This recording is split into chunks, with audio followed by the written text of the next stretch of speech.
Warning: our YouTube channel and its videos may contain scenes, language, and content that may not be appropriate for all audiences. These videos include surveillance footage, undercover pursuit of suspects, actual police and rescue operations, and fearless confrontations. If you do not approve of the content, please do not watch our videos.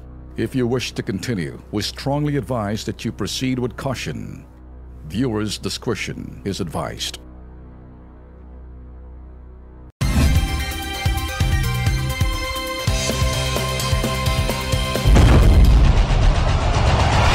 Luzon, Visayas, Mindanao, handa na ba kayo? KB, Kilos Pronto! KB, Kilos Pronto! Serbisyong totoo mga boss, ito ang sumbungan ng bayan. Ora mismo, aksyon agad at maaasahan. Sunod-sunod ang kilos sa pagbabalita. Nakatutok ang mata sa problema na nakikita. Lahat ng question ay may solusyon. Sa bawat hinaing katumbas ay aksyon. Kilos Pronto! Di ka na magtitiis at mabibigyan ka dito ng resulta mabilis. Dahil ang bitag, walang pinapalagpas. Sa tropang Ben Tulfo, wala kang ligtas. KB, Kilos Pronto! KB, Kilos Pronto! Ipaglalaban ng karapatan, problema'y matutugunan. Maraming katanungan dito ay masusolusyonan. Kilos Pronto! Kakampi ng masa, humanda ang lahat. Sa bawat abusado, ito na ang katapat. Napakatibay na programa na inyong hinahangad. Walang patumpi-tumpik at kumikilos agad-agad. Kilos Pronto! Ang ating sumbungan, madali lapitan at agarang kang matutulungan. Na kahit anong krimen, handa naming harapin. Basta hustisya'y makamit, lahat ay aming gagawin. KB, Kilos Pronto! KB, Kilos Pronto! KB, Kilos Pronto! Biyernes, mga ka-KP, 8 ng Pebrero, magandang gabi Pilipinas, kabilang na mga Pinoy overseas. Eto na naman si Senator Trillanes. Magre-resign daw sa pagka-senador kapag di totoong may tinatagong yaman si President Duterte. Mantakin nyo, pinagpapaliwanag si President Digong sa 2 bilyong piso na nakatago raw sa bangko. Wala namang ebidensyang napapakita itong si Trillanes. Anong say nyo, mga ka-KP? Ayun, kahapon ho, nagsalita na ho ating pong Pangulong Duterte at mismong hinamon ho niya itong si Senador Trillanes na magpakita ng kanya pong mga ebidensya laban ho dito. So, ang burden of proof na kay Senador Trillanes ngayon. Meron kang mga dokumentong magpapatunay, labas mo. Yan ang sabi ng ating Pangulong Duterte. Tama nga naman. Kay akusa ka, pagkatapos mamaya papaliwanag mo, parang ginawa mo you are guilty until proven innocent. Yun. Ganun ang dating nun. Kaya mga ka-KP, magbigay ho kayo ng inyong pong mga opinyon. Ipadala ho yan. Hanapin ho ninyo ang aming pong Kilos Pronto page sa Facebook at mag-like at ibigay ho ninyo ang inyong pong mga salubin. Babasahin po natin yan mamaya. Eto naman, mga ka-KP. Isa pa. Mabilisan tayo dito. Pasadahan na ng DOJ. Nag-file ngayong hapon kanina 3 counts and drug charges versus Senator De Lima. Bakit? Involvement sa illegal drug trade sa Bilibid. Naku, Ben! Ang balita ko daw ho'y handang-handa na daw ho itong si Senador De Lima. Nag-impake na ho ng kanyang mga gamit. At, siyempre, gusto rin po daw ho niyang magkaroon ho siya ng isang safe place dahil ayaw daw ho niyang ma-EJK. Naku. Alam mo kapag ikaw'y nakapiit na. Okay. Ayun, yun. Eto naman, sa Lunes, posibleng baka pagising natin may warrant na si Senator De Lima. Hindi pa nararaffle kanina, hindi nangyari. So babangan na lang natin sa Lunes. Pero latest ito, Ben, meron ng lookout bulletin. Ito pong si Senadora Leila De Lima at inaantay na lamang ho ang whole departure order ang korte magpapalabas niyan. Kapag meron ng kasong na isang pa dyan. Okay, Kilos Pronto na! Bigatilyo, minolestya ng bakla. Biktima, magpapaturo lamang maggitara. Suspect may pagnanasa pala. Alamin sa Kilos Pronto. Mga residente sa isang dalampasigan sa Batangas, balot ng takot kapag may bagyo. Dama pa rin kasi ang epekto ni Yolanda na kumitil ng maraming tao. Hiling sa gobyerno, seawall, panlaban sa dilubyo. Alamin sa Kilos Pronto. Construction company, pinasara. Pasaway kasi at perwisyo pa. Ayaw sumunod sa batas. Ayon, kandado sa wakas. Alamin sa Kilos Pronto. Lalaki, binistay ng bala. Biktima, pinuntirya talaga. Mga pulis blanco, hindi alam kung saan magsisimula. Alamin sa Kilos Pronto. Sumbungan, imbestigahan at balitaan. Kilos Pronto, umpisa na! Eto mga ka-KP, kung kayo po'y tulog sa magdamag, kami rito po sa Kilos Pronto. Abay, gising ho at nangangalap po ng mga balita. Unahin po natin itong malaking balita ho. Yung pong katulong ho to ng aming pong kakilala hong TV host na si Ami Perez Castillo at ang asawa ho niyang news reporter na si Carlo Castillo ay ninakawan nitong Melrose Buli-Buli o mas kilala sa pangalang Rose Besanyo. Nahuli ho yan, ito po'y katulong ho nila. 12,000 pesos po, tinangay sa mag-asawa. Maging ang 3 relo ho ng mag-asawa na nagkakalaga ho na may higit 300,000 pesos, abay, nakulimbat, pero na-recover po yan ng mag-asawa. Naharap ngayon po ng kasong qualified theft na walang kakibat na piyansa. Ito pong katulong na kamatan. Sunod natin, sunog! Abay, may sunog na ganap sa kabaan po yan ng Taft Avenue sa lungsod ng Pasay. Naganap po yan bandang 1:30 na madaling araw. Nagsimula pong sunog sa isang RTW stall na kumalat po yan sa buong gusali. Hindi raw agad naapulang apoy, kaya umabot po ito hanggang ikatlong alarma. Alas 4 na ho na madaling araw kanina, dineklarang fire out ng mga bombero ang naturang lugar. Okay, dito naman tayo. Good news naman tayo mga bossing. Napasara ng Silip KP Team ang construction company na inarereklamo dahil peligroso. Nagawa pa mag-deny na mga naaktuhang laborer na nag-ooperate sila. Ito panoorin.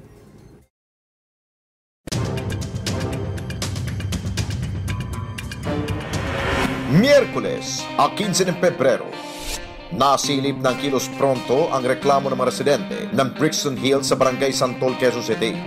Ayon sa kanila, apektado na raw ang kanilang mga tahanan sa perwisyong gawa ng construction site malapit sa kanilang lugar.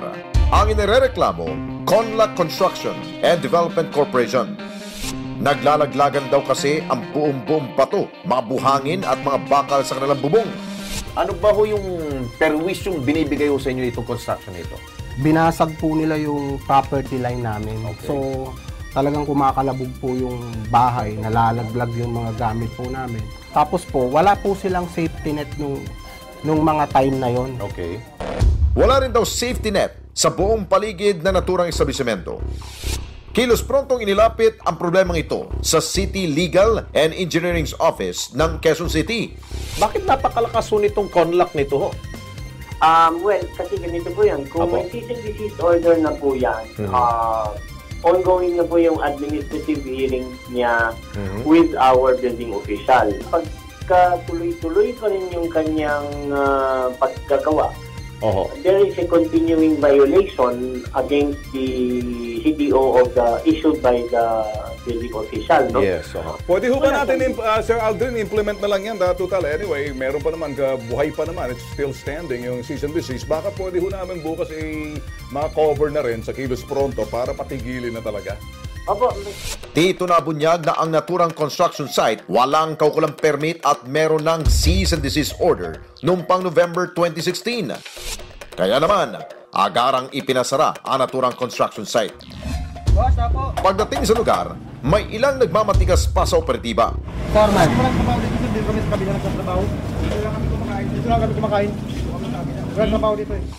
Pero kahit anong palusot at pagmamatigas, diretso silang tinatawa ng parusa dahil sa kanilang ginawang paglabag. November 9, 2016, nabigyan sila ng notice ng violation ng building inspector. Sinabi dito, ongoing construction of 5-story building, tapos number 75 brick story, yan sinabi. Ongoing construction, tapos stage of construction, approximately 20%. Meron ng aksyon kagad, wala pa yung complaint. Nauna pa yung, wala pang private complainant, doon sa routinary pa lang, nahuli na yan. Yun. Akala siguro nila, Lex, makakalusot sila. Yeah. Pag sinabi namin papasara namin kayo sa tulong din ng lokal na pamahalaan ng Quezon City, ayan ang nasapit ninyo. Kilos Pronto lang katapat. Ito lilinawin ho natin dito po sa Kilos Pronto, hindi ho namin gustong magsaraho ng anumang mga development tulad po yung construction na yan. Pero kapag ang inyo pong contractor, tulad nitong Conlac nito at may-ari ho si Edwin Janti, wala hong sinusunod na batas at nilalabag ang batas, dapat yung mga trabahador po dyan, huwag nyo kaming awayin, huwag kayong magalit sa amin, ha? Awayin ninyo yung contractor nyo, dahil yun matigas ang ulo ho niyan. Gusto namin kayo mabigyan ng trabaho, pero ang problema, ang inyo pong amo ang may mali ho dito. Yun, malinaw ho yun. Ayun. Okay, dito naman tayo, Ben. Seawall, ang hiling po ng mga residente sa isang bayan po sa lalawigan ng Batangas. Ilang ulit na raw kasi pong hinambalos ang bagyo at alon at nasira na ho yung kanila pong mga tahanan doon. Narito po ang aming pong kilos from ding problema.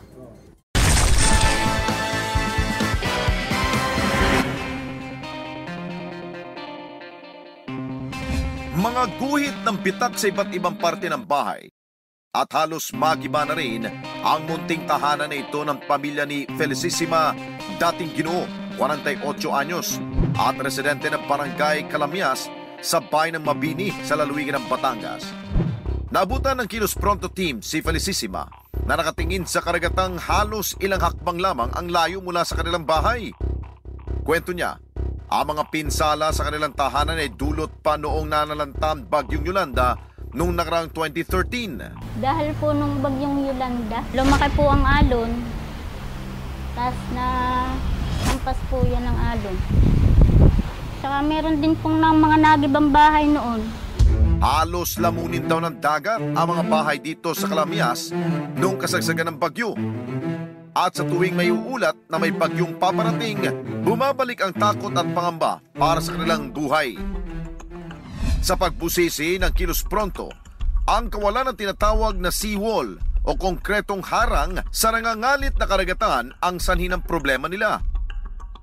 Sa halos 500 tahanan sa barangay na ito, 70% ang nasa pangpang ng dagat. Kaya naman, panawagan ng mga residente rito. Sana po magkaroon ng seawall para matibay ang tabing dagat, kaligtasan ng nakararami. Okay, kausapin ho natin ang alkalde ho ng Mabini, Batangas. Walang iba kundi si Mayor Noel Luistro para bigyan ho na kagad itong solusyon po sa problema ho ng mga taga Mabini. Mayor, magandang gabi ho. Si Alex Santos po, kasama ko po si Ben Tulfo. Ito po ang Kilos Pronto, live po tayo sa PTV, sir. Magandang gabi po. Okay, Mayor, matagal na ba itong problema ho ng ating mga kababayan po dyan sa Mabini? Yun daw hong paglakas daw ho, kapag may bagyo, ang alon daw ho'y mukhang gigibain po ng kanilang mga tahanan ho doon. Totoo po yun. Dahil sa kasalukuyan, kulang na kulang po yung may mga tinatawag na mga seawall. Actually, sa nakaraang bagyo, December of 2016, may mga barko pa ho na napadpad dyan. Naku. So ano ho? Sobra pong lakas ng mga kontinyo, mga waves. Oho. Kaya Mayor, kung kayo po ay very concerned sa inyo pong mga constituents po dyan, anong pwede ho natin mabilis na action po dyan na pwede natin gawin? Ang mabilis pong action dito ay tawagin natin ang ating mga kagawaran at departamento, lalo na po ang DPWH, na magkaroon ng immediate allocation for seawall. Yun. Oo. Dapat din po natin hingaan ng pansin ang kasalukuyan pong pamunuan ng Kongreso na makapaglaan ng pondo dito sa circumferential road na kailangan po talaga ay maraming seawall. Okay, Mayor, linawin na ho natin. Ito ba hong area nito ay hindi ba ho sinasabi hong peligroso para sa mga mamamayan po dyan? Ito ba ay pinapahintulutan po ng gobyerno na makatira ho sila dyan? Ako po ay babagong mayor, 7 buwan po ang nakakaraan. Ako po ay nag-gisnan ko na talaga pong tinitirahan nila ang mga baybayin ng karagatan.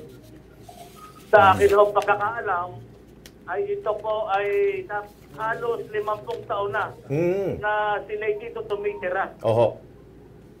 At wala pa hong kasalukuyang batas na pwede magpaalis sa kanila ng stabilitan o forced evacuation. Ako naman rin po, ayoko naman rin sila paalisin po dyan. Kung talaga nakatirik na ho ng mga tahanan ho dyan, akin lang ho, yung safety ho nila, dapat yung po ang ating pong ibigyan ng pansin po. Sa kasalukuyan, katatatag lamang ng aming NDRRMC, at ako po ay nag-create ng isang agency na tuwing may bagyo, nakakalinga sa kanilang kapakanan. Okay. Mayor. Hindi na po abutin. Okay, Mayor, lamang nasabi mo na kayo nananawagan sa sinasabing national government. Ano ho magagawa ng provincial government, partikular ang gobernador dyan ng Batangas at yung inyong kongresista? Sa kasalukuyan po, ang tamang magagawa ng ating gobernador ay maglaan po ng funding para... Pwede ho ba kayo manawagan ho mismo sa gobernador dito sa programa ho, dito sa PTV? sa Pwede Kilos naman Pronto. Manawagan na ho kayo. Sa atin pong minamahal na Governor Manzanas, ako po si Mayor Beatrix Luistro ng Mabini ay ganap na nanawagan sa sangguniang panlalawigan sa atin pong minamahal at ginagalang na Gobernador na magkaroon po ng funding sa pagtatayo po ng seawall dito sa Barangay Calamia sa ligid na sasakupan ng Bayan Mabini. Doon naman sa congressman ho ninyo, sino ho yung pwedeng baka makatulong naman ho sa inyo, yung congressman ho ninyo? Sino dyan sa distrito? Isang masipag na congressman sa katauhan po ni Deputy Speaker Rani Abo, pwede pong kanap nating makatulong. Ayun. Okay, well, Lex. Ayos. Sige, Mayor, I'm sure na napapakinggan po ang inyo pong mga kahilingan at inyo pong panawagan sa mga masisipag ho ninyo, mga punong gobernador at siyempre yung congressman ho ninyo dyan. Thank you, sir. At sana po i-aksyonan natin kagad ho, sir. Thank you, sir. Yes, sir. Maraming salamat po. Yan po si Mayor Noel Luistro ng Mabini, Batangas. Okay, eto naman tayo si Senator Antonio Trillanes. Mag-resign na daw pagka-senador kapag di totoong may tinatagong yaman si President Duterte. Mantakin nyo mga bossing, pinagpapaliwanag si President Digong sa 2 bilyong piso na nakatago raw sa bangko. Wala namang ebidensyang napakita itong si Trillanes. Nako, ito na po. Ano sa palagay mo, KP, Lex? Ito na ho, mga tugunon ninyo. Sabi ni NG Amayim, Trillanes, huwag ka na maghamon. Kahit hindi mo ipangako ang pagre-resign, we will push you to resign. Okay, si Joey Lomerio, the presumption of innocence, the burden of proof, and the requirement of proof beyond a reasonable doubt. Hindi puro tamang hinala, kahul dito ng kahul doon. Nagtatawag ka ng kapwa niyang mga kalyang mga askal. Yun na lang sabi natin. Alam mo, Lex, kung ako... Magpadala ko kayo ng inyong mga komento. Pero quickly lang, Lex, hindi ko maintindihan. Ito yung issue na nakaraan na, pero before election pa yun. Oo, binubuhay. Natatawa ko ito, may sagot na dyan si President Digong. Meron na. At sabi nga ni President Digong, kay Trillanes, ikaw magpakita ng ebidensya. Uulitin ko, puro na lang daw hangin ang nasa utak ni Senator Trillanes. According to President Digong yan. Ako, para sa akin naman, itong punto ko kahit na anong gawin ni Senator Trillanes, hindi siya makakaharap na ebidensya. Alam mo bakit? Bakit? May bank secrecy law Ay, iyan ang problema. Kapag meron siyang kopya ng account records ni President Duterte doon sa bangko na yun, labag sa batas yun. Kaya naman pala ang lakas ng loob nito. Diba? Sasabihin magre-resign siya. Kaya wala makukuha. Kaya nag-iingay. Okay, mamaya babasahin po natin ang inyong mga salubin.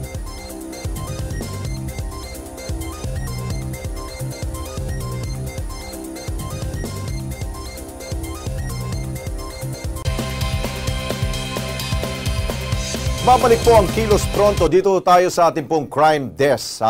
Ang biktima ho dito po ay 17 years old po. Ang ginawa ho dito sa biktima ay minolestya ho na isa pong suspect. Ng edad ho niya ay 43 years old na taga Santa Cruz, Maynila. Alam niyo ho, magpapaturo lamang daw ho na mag-gitara itong batang ito, pero minolestya ho niya. Panoorin po natin kung anong kahayupang ginawa ho ito ng suspect nito. Payak at simpleng komunidad. Yan maari ang mga salitang makakapaglarawan sa pamayanan ng Barangay Calamia sa bayan ng Mabini sa lalawigan ng Batangas. Ngunit, isang insidente ang tatatak sa naturang lugar. Ikalima ng Pebrero ng kasalukuyang taon, isang tawag mula sa Barangay Calamias ang natanggap ng opisina ni Police Chief Inspector Randy Oliquino, ang hepe na Mabini Municipal PNP. Kami po yung nakipag-coordinate sa barangay tanod po doon para po maalaman nga po, maimbestigahan po yung pangyayari. Yun nga po, nadakip po namin yung suspect. Kilos prontong tinungo ng mga otoridad ang nasabing barangay. Sa kanilang pag-imbestiga, isang lalaki ang inirereklamo. Kinilala itong si Richard Ditan, 43 anyos. Ngunit, ano nga bang ginawa ni Richard? At gano'n na lamang kung kuyugin siya ng mga tao. Ang biktima po natin dito is minor de edad. Ang siya po ay nakijoin po ng isang drinking session sa kanilang kapitbahay. Andun din po yung suspect.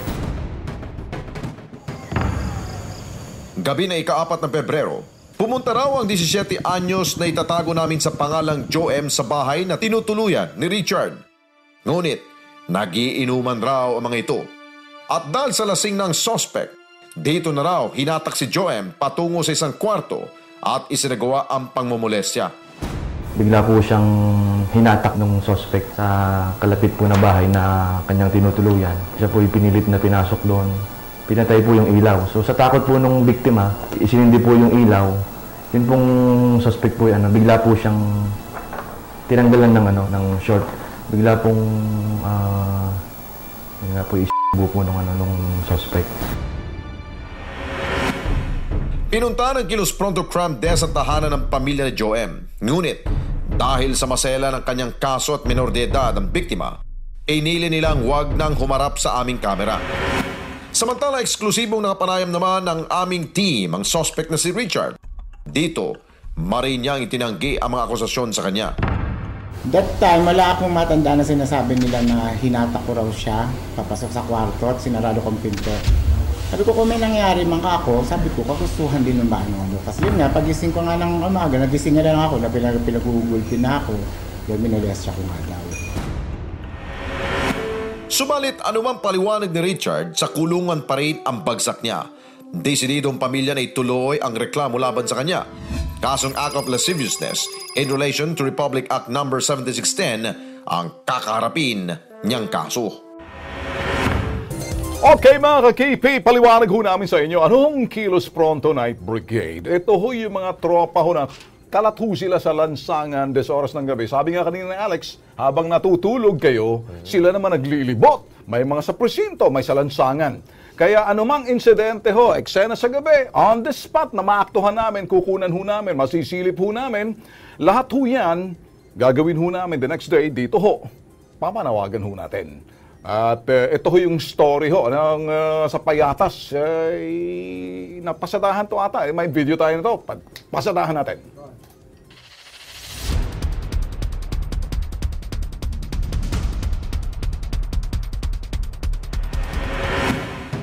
Sa kahabaan ng Visayas Street sa Payatas, Quezon City, naaktuhan ng Kilos Pronto Nightcrawler ang isang lalaki na nakahandusay sa kalsada at wala ng buhay. Ang lalaki kinilalang si Jason Atienza, 26 anyos, residente rin sa lugar at isang vendor.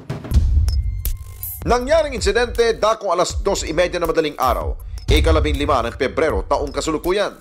Ayon sa mga residente sa lugar, natakot humarap sa kamera ng Kilos Pronto team.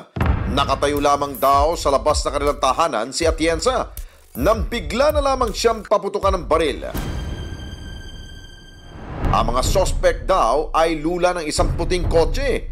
Dagdag pa nila, pinaulanan daw ng bala si Atienza ng mga suspect. At nang matiyak na wala ng buhay si Atienza, mabilis tumakas sa mga suspect.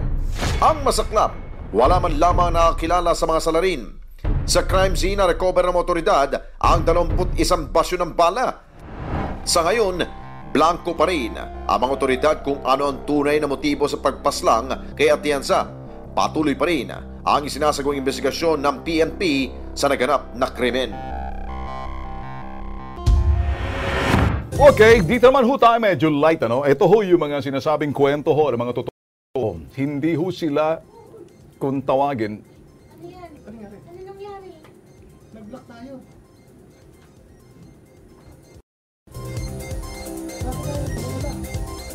Balik ho tayo. Teka, wala tayo sa ere. Okay, balikan ho natin. Kwento ho ng mga totoong tao. Simple lang ho sila. Hindi ho sila binabayaran bilang endorser. Sila ho'y mga talagang nagbibigay ho ng kanilang kwentong pag-asa ho. Kanilang mga karamdaman, panoorin, baka kahalintulad niyo ho to. Sakaling medyo ganito rin yung sinasapit ho ng inyong pamilya. Posible ho, dito lang ho. Pwede niyo hong sundan at panoorin niyo. Pero kinakailang patingin din ho kayo sa doktor para malaman yung karamdaman niyo. Panoorin.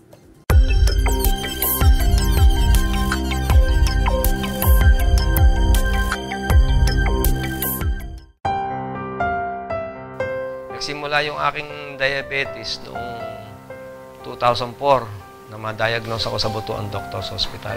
Tumaas din ang aking kolesterol noon. Naging 150/90 ang aking blood pressure noon.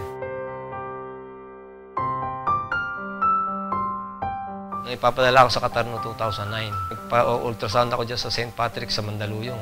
Nagkaroon nga ako ng mild enlargement na 31 grams na ang laki ng aking prostate gland. 2009 din ito, after my retirement, na-diagnose ako dyan sa Gordon Hospital sa Olongapo na meron akong 2 to 3 millimeters na nakabara doon sa right pole ng kidney ko. Nagkaroon din ako ng 1 centimeter na cyst sa liver.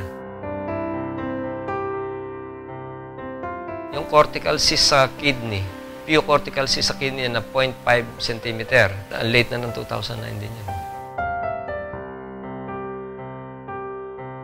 Nakita ko nga dyan may nakapaskip sa Marbon Lodge. Kasi nga may nakapagsabi sa akin isang kasamahan kong supervisor na maganda raw gamitin yung King's Herbal.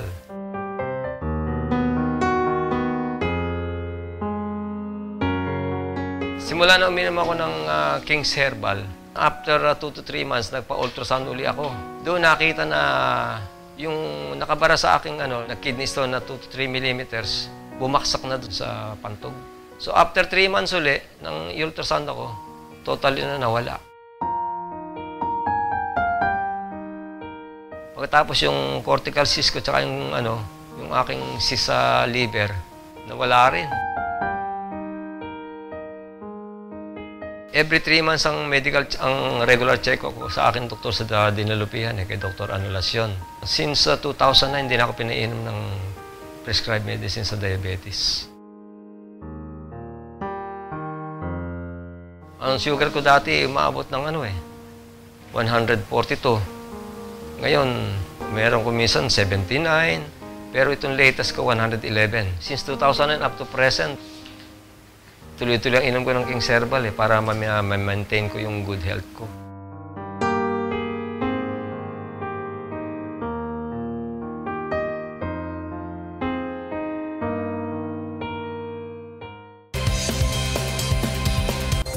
Okay, nagbabalik po ang Kilos Pronto. Alam nyo mga ka-KP, kung maalala ho ninyo, lumapit to sa atin sina Juveline Bayudan at Perlita Pablo.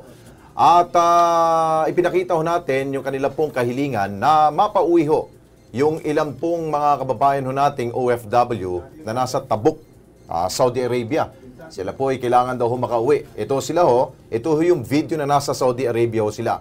At dahil po sa tulong po ng ilang po nating ahensya ng pamalaan, tulad po ng POAA at OWA, narito na po.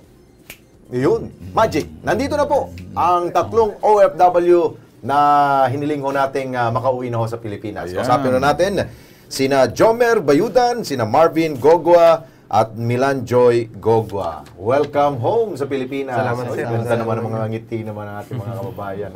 Kumusta naman? Ano ang inyong experience kung kayo'y nakauwi na dito sa Pilipinas? Mula dun sa Saudi Arabia hanggang nakarating kayo dito sa bansa. Nung nakuha na namin yung ticket namin, sir, masayang-masaya po. Okay. Pagdating namin sa Pilipinas, lalong masaya. Ang nakakalungkot lang, sir, hindi namin nakuha yung sahod namin. Ay, gano'n? Opo. 5 buwan pong sahod namin din namin nakuha. Pero ano sabi? Pwede pa daw makukuha yun?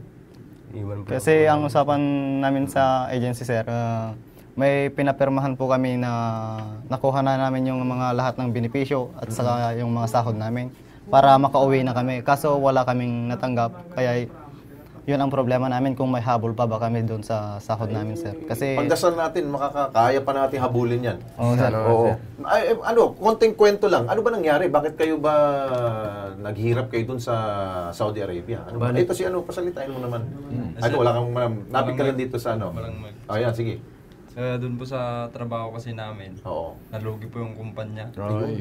Saka yung nung pilit nang wala, nilipat kami doon sa Tabuk, Saudi Arabia. Dati po kami sa Taif. Taif? Saudi Arabia. Nalugi. Ayun. Pasalamatan nyo naman itong dalawang ito. Sila nangahas na pumunta dito sa Kilos Pronto para makauwi kayo. Kaya nga nagpapasalamat kami kay Ate Perlita at saka yung kapatid ko na si Jovelin. Kasi siya yung nagsakripisyo para pumunta dito sa Kilos Pronto. At nung pumunta sila dito at saka nalaman namin na, kasi napanood namin yung video, sir, dito sa Kilos Pronto.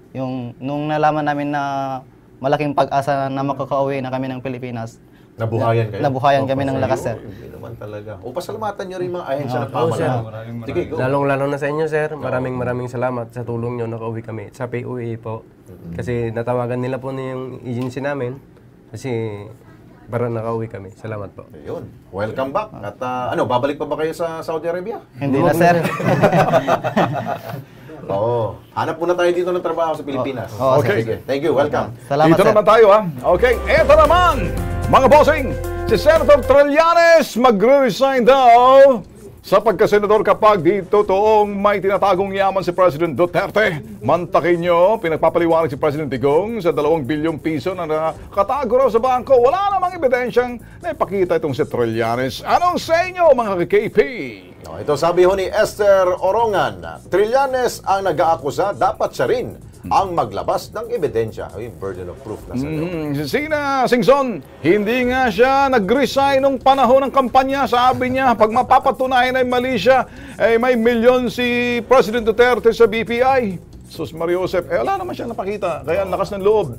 Mga bossing, malakas ang loob ng isang tao nagsasabing ako'y magre-resign kapag mapatunayan na talaga may tinatago. Paano mo papatunayan, Senator Trillanes? Saan mo kukunin yung ebidensya? Di ba? May bank secrecy. Sus Mariosep, kunting isip lang dito. Huwag yung puro dito ang bibig. Dito, hindi dito. Nauunang bibig mo kaysa dito. Gagamit ng kunting utak. Dito muna tayo. Mga kwento ho ng sinasabing kakaibang Lunas naman, may karamdaman ho, ay pag may arthritis, diabetes, high blood, alam niyo naman ho yan, siguro panoorin niyo na lang. Ito kompleto.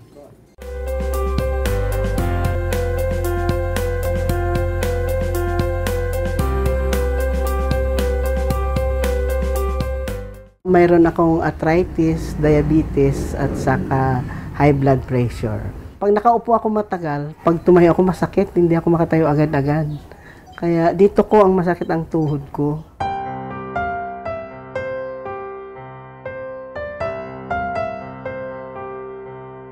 Yung high blood naman, sumasakit yung bato ko pag siguro sobrang busy. Mayroon ditong nag-check na mga doktor, nag-try po ako. Siyempre, nahihilo ka at saka yung tuhod.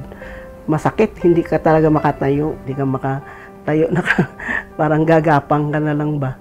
Siyempre, hindi ka makatinda ng mabuti. Hindi ka makakilos ng mabuti kasi masakit nga ang tuhod. Malaking talaga ang abala kasi kung magtinda ka, hindi ka basta-basta lakad. Dahan-dahan lang, kaya laki talagang apekto.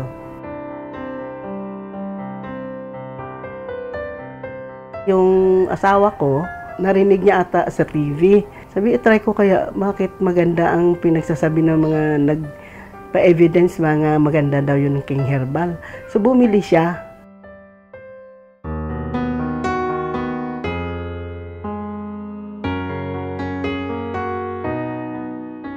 Tapos sumunod ako sa kanya, inom na rin ako hanggang ngayon. Sa ngayon, 100 na lang yung blood sugar ko. Dati, 250. Tapos nag-160. Tapos 100 na ako ngayon. Sa ngayon, yung BP ko, 140/80. 130/80. Hanggang ganun lang. Ngayon, pag nakatayo na ako, okay na, diretso na siya. Exercise, tapos diretso na, lakad na, okay na. Mainam na ang pakiramdam. Maganda, walang hassle, malaking bagay sa mga sakit katulad arthritis. Maganda ang pagka-ano niya, yung King Herbal.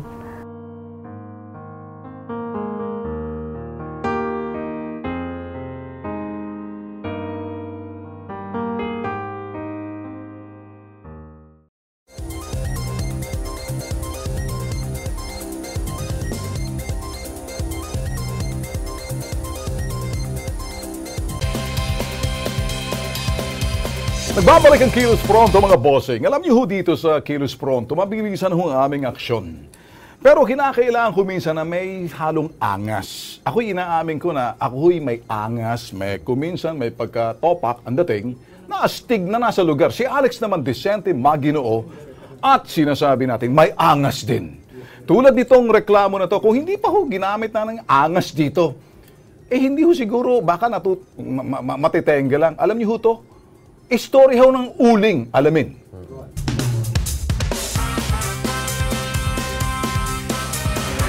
11 ng Enero nang lumapit sa Kilos Pronto ang mag-asawang Alan at Luz Viminda Berses. Ayon sa mag-asawang fruit vendor, inimpound ng Rizal Provincial Environment and Natural Resources Office o PENRO ang kanilang van mula nang sitahin sila ng pagdadala ng uling. Nagpakita na sila ng iba't ibang papeles na hindi sila illegalista. Nagkaroon na rin sila ng sertipikasyon na pwede nang i-release sa kanilang sasakyan, pero tinutulugan daw ang kanilang papel ng DNR Region 4. Matapos ang halos kalating taong paghihintay, kinalampag ng Kilos Pronto ang DNR Region 4. At noong 4 ng Enero, nailabasan nila ang nasabing sasakyan. Laking tuwa na mag-asawa at hindi batid kung paano pasalamatan ang KP team dahil malaking bagay daw ito na gamit nila sa panghanap buhay. Maraming pong salamat sa Kilos Pronto, sa Bitag, kay Ben Tulfo at kay Alex Santos. At nakuha na po namin ang aming Toyota Light Ace. Pwede na po kami makapag-umpisa ulit na maghanap buhay. Maraming salamat po sa Kilos Pronto. Ayun, ayos lang. Pero alaala, Lex, Buhay sa payan. naalala mo yun? Na medyo humihirit yung sinasabing regional director. Oo. Nung malaman natin na talaga matagal na sa kanyang poder yung sasakyan. Nasa table lang pala niya. Ay, nako. Bagal. Pirma lang kailangan mo eh. Kinakailan pa ba makilos pronto kayo para maging malakid lating yung kilos? Tulad na nangyari. Baka siguro pinagsabihan siguro ni Secretary Gina Lopez yun. Iba talaga pag ikaw desente, maginoo, at kunting astig. Ako kasi... alam mo naman tayo, Ben, nasa lugar lang naman tayo. Nasa tama lang ang ginagawa ninyo, hindi kayo magiging...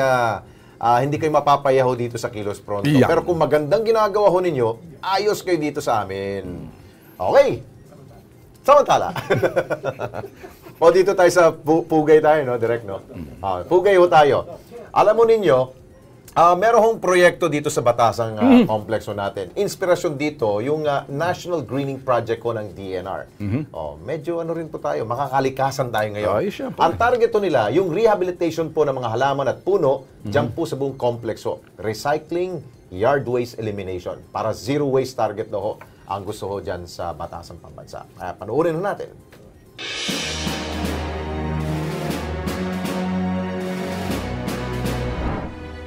Ayon sa kasabihan, great things come from small beginnings. Yan ang paniniwala ng mga hardinero sa Batasan Complex ng Kongreso. Yan ay matapos silang makatanggap ng 200 palumpong ng ilang-ilang mula sa Pangasinan. Sa aming pagbisita sa Kongreso, nakilala namin si Ezra Fornal at ang kanyang grupo. Sila ang Batasan Gardeners, na abala sa pag-asikaso sa mga puno't halaman sa higit sa 20 hektarya na lupain ng Kongreso sa Batasan. Dito bukod sa ground maintenance at paglinang sa landscape sa Kongreso, layunin din nilang maging ehemplo sa ibang ahensya ng gobyerno pagdating sa pagpapahalaga sa kalikasan. Gamit ang mga ilang-ilang na mula sa Pangasinan, naging inspirasyon nila ang National Greening Program ng DNR. Itong malawakang forest rehabilitation program ng ating pamahalaan. Sa kanilang munting paraan, sinisikap ng Batasan Gardeners na makabawas sa yard waste ang Kongreso. Mayroon kaming program na kahit paano, kahit paunti-unti, makabawas kami sa yard waste na tinatapon natin sa payatas. Kaya nga nag-purchase kami ng isang shredding machine para yung mga yard waste namin tulad ng dahon, twigs, branches, pwede naming gilingin tas gawing compost. Gamit ang kanyang kaalaman bilang isang agricultural engineer, ginagabayan ni Ezra Batasan Gardeners para sa sarili lang greenery project. Karamihan recycled materials ginagamit namin. Magiging kapakikinabang pa yun, lalo na yung pagre-recycle ng mga waste na dapat nang itapon. Kasi nagpalit kami ng cladding, ginagawa naming plant box. Sa kanilang pagsisikap, nagkaroon na rin sila ng living museum na ang bida isang puno ng kamagong na itinuring na isang heritage tree. Para sa kanila, simbolo ito na mula sa mga buto ng pagsisikap, may isang mayabong na kinabukasan ang nag-aantay sa ating lahat. Ipinakita nila na hindi hadlang ang pagiging hardinero o anumang katayuan sa buhay para mangarap at makambag sa pagbabago. Okay, diretso tayo, Lex. Well, si Antonio Trillanes, senador, magre-resign daw. Alam niyo naman ho natin, hindi magre-resign to. Pagka-senador, kapag di totoong may tinatagong yaman si President Duterte. Kung may tinatagong yaman. Mantakin nyo mga bossing, pinagpapaliwanag si President Digong, 2 bilyong piso daw nakatago sa bangko. Wala namang ebidensya na papakita, Trillanes. Kaya eto mga sagot nila, Lex. Okay, si Ruel Halud, sabi niya, papansin, panggulo pa. Akala mo, Trillanes, maniniwala sa iyo ang taong bayan? Hindi.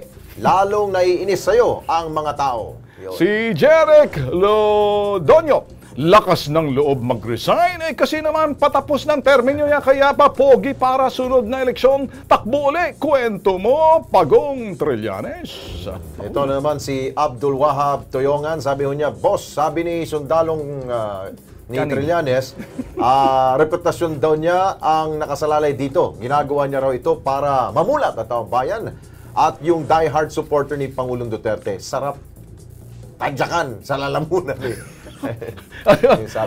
Kami ho, babasahin ho namin, hindi namin sasalain. Okay, sige. Si Jamel Castro, resign? Anong mapapala ng sambahinan sa pag-resign mo, Trillanes? Madami pang matutuwa. Wala kang kinabukasan bilang politician. Kahit barangay chairman, walang boboto sa iyo, matino. Di ka kawalan sa gobyerno, lalo sa aming maraming Pilipino. Sabi, yan, wala hong sala. No filter. Yung aming binabasa. Okay. Ang ano ko dyan, kaya ulit-ulitin ko po, kapag hinamon mo ang isa pong inaakusahan mo na meron pong tagong yaman, ang ano ho dyan, paano mo ito mapapatunayan? Dahil nga ho, kapag ikaw ho ay merong mga aligasyon, saan ka kukuha ho ng ebidensya mo? Di ba dapat to sa bangko? Ang bangko ho ay magbibigay lamang ho sila na kanila pong mga transaksyon o yung mga dokumento kapag meron pong permiso mula po sa depositor. Pero pag sinabi ho ng depositor, wag. Unless, kung ito po ay nakaw, pwedeng pumasok po dyan ang AMLAC. Pero hindi mo napatunayan Yan ang problema. Ang pinakapunot dulo to, Lex, para maging malinaw, yung ebidensya dapat pakita mo. Kaya lang, inamin naman ni Antonio Trillanes, sa senador, na wala siyang mapapakitang ebidensya. Kaya lang, sinasabi niya, ang patunay dapat kay President Digong. Ano to? Mario Joseph. Pero ito, abangan ho natin sa Lunes, abang-abang. Abang-abang ho to sa Lunes. Alam niyo ho ba bakit sa Lunes abangan natin? Kasi tingnan ho natin kung makakalabas ho yung warrant ho laban kay Senator Leila de Lima. Bumilis ang ano. Ano sa palagay mo, Lex? Dapat, today dapat yun Biyernes hindi po pwede. Kasi Sabado, kapag sakaling nakuha ka warrant, tapos no bail, Lunes yan. Lunes na yan. Baka Lunes yan. Depende sa judge. Depende sa ano yan, Muntinlupa kasi. Na-i-file yung kaso. Sa City, Muntinlupa. Sa Muntinlupa RTC yan. So, hindi ron sa kulungan, panlalaki yun Dito siya sa correctional siguro. Siguro, abangan natin yan dahil kung ito matagal na ho itong inaasahan ni Senadora Leila de Lima na siya daw ho meron pong ilalabas na ho warrant of arrest. Ma'am, ito na ho inyong inaabangan. Diba? Alam niya Alam niya naman Talagang sinasabi niya, although sinasabi niya, ito'y political persecution para sa kanya na talagang para doon sa mga opposition na lumalaban. Ganun yung tema. Pero Lex, medyo maiba lang ang usapan. Ang bawat posas may sariling mga sizes. Depende sa iyong risk at sa kamao. Ganun ba yun? Oo, kumusta naman? Yung posas niya. Kasya din. Siyempre, pag pinosas ka, may warrant, hindi ba? Ano bang dapat? Nakaganon o nakaganon? Sa likod, sa harap, pwede. Lagyan mo ng jacket. Pag ang isang senador, inaresto mo. Ano yun? Honorable yun. Hindi mo pwedeng pusasan. Huwag mo pusasan. Unless, yung plastic lang yata ang pwede. Ay, iba naman yun, pang kriminal yun Hindi, pwede yun. Pwede ba plastic? Kaysa naman posas, kakayaya naman yung posas. Pwede rin. Humingi siya ng wheelchair. Para hindi siya pwedeng pusasan. Oo. Kasi maawa. Sabi niya, may sakit ako. Pwede. Wheelchair. Parang kilala ko yan Di ba usually gano'n naman ginagawa nilang medical alibay? So yung mga posibleng mangyayari na pagkatapos na hospital ako, diretso sa emergency. Hindi matutuloy. Tapos sa hospital, arrest ka na diretso. Pero ngayon, di tatalab yung mga gano'ng drama ngayon. Sabi niya, kung ginawa mo yan noon, gagawin ko sa'yo ngayon. Nako.